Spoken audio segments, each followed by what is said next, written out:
Hello guys, in this video I am going to show you how to set call settings on the Wickr Me application.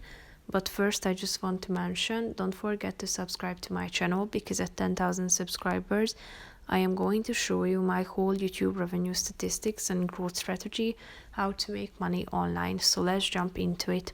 First of all, open the application on your phone. Tap on the settings button down below, which is the last option.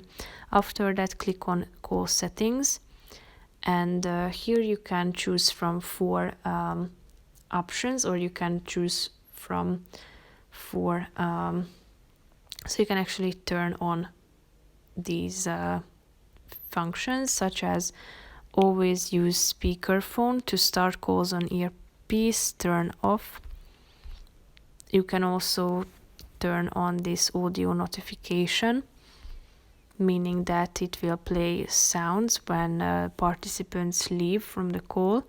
You can also turn on the audio only calls, meaning that video and screen sharing will be turned off to improve the call experience. And you can also enable the TCP calling.